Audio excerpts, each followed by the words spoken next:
17వ వచనాన్ని ఒకసారి చదువుకుందామండి.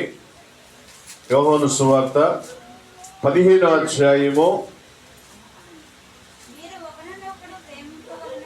మీరు ఒకరినొకడు ప్రేమింపవలనని ఈ సంగతులను మీకు ఆజ్ఞాపించుచున్నాను. చూడండి, ఈరోజు చివరి ఉపవాస ప్రార్థనా కూడికగా ఒక తీర్మానం అనేటువంటిది మన జీవితంలో కలగాలని మీ ముందుకు ఒక ప్రత్యేకమైన మాటను వస్తూ ఉంది. మీరు ఒకరినొకడు ప్రేమించవలనని. ఈరోజు ఆ ప్రేమను ఇవ్వటానికి దేవుడు మనందరికి కూడా పిలిచిన విధానాలను బట్టి జ్ఞాపకం చేసుకుంటా ఉన్నాం. ఎందుకు అనంటే ఆయన ప్రేమ వాస్తవమైనది, ఆయన ప్రేమ శాశ్వతమైనది, ఆయన ప్రేమ పరిపూర్ణమైనటువంటి ప్రేమ. ఆ ప్రేమను చూపించడానికి ఆయన ఒక మాదిరి ఇచ్చాడు. పై వచనాన్ని ఒకసారి చదువుదాం. 15వ అధ్యాయంలో నుండి చదవబడిన లేఖనాన్ని బట్టి పై వచనాన్ని ఒకసారి చదువుదాం. మీరు నన్ను ఏర్పరుచుకొనలేదు,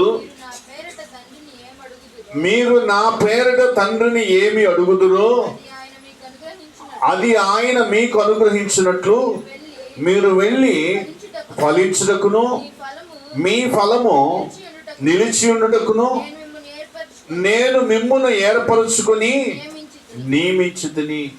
చూడండి, ఎవరు దేవుణ్ణి ఎన్నుకున్నారు, ఎవరు దేవుణ్ణి ఏర్పాటు చేసుకున్నారు, దేవుని దగ్గర ఏర్పాటు చేసుకున్నారు అని కనుక ఒకసారి జ్ఞాపకం చేసుకుంటే, మనము దేవుణ్ణి నమ్మామా, దేవుడు మనల్ని ఏర్పాటు చేసుకున్నాడా?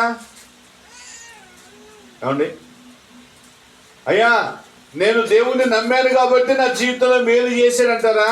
లేకుంటే దేవుడు నన్ను ఎన్నుకున్నాడు కాబట్టి, ఏర్పాటు చేసుకున్నాడు కాబట్టి నా జీవితం ఇలా మారిందంటామా? ఎలా జరిగింది? మరి చూడాలి, దేవుడు మన జీవితంలోనికి వస్తే మారిందా, లేకుంటే మనము దేవుని దగ్గరకు వస్తే మారిందా? ఎలా వస్తే మారిని? అర్థమైందా? ఇక్కడ అంటున్న మాట, నేను మిమ్మల్ని ఏర్పాటు చేసుకున్నా, మీ అంతటా మీరు రాలా, మీ అంతటా మీరు రాలా, నేను ఏర్పాటు చేసుకొని నేను నియమించుకున్నా. మీరు ఇదిగో ఇలాంటి కుటుంబం ఉండాలని, ఇలాంటి జీవితాన్ని అనుభవించాలని, ఇలాంటి స్థితిలో ఉండాలని.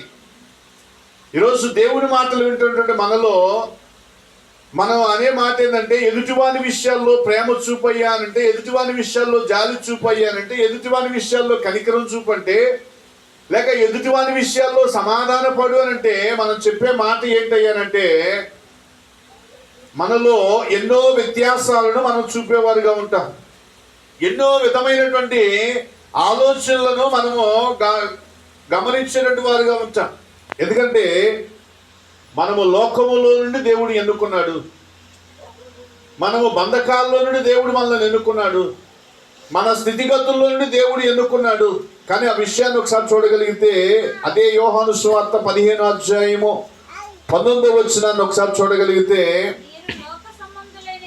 మీరు లోక సంబంధులైన యెడల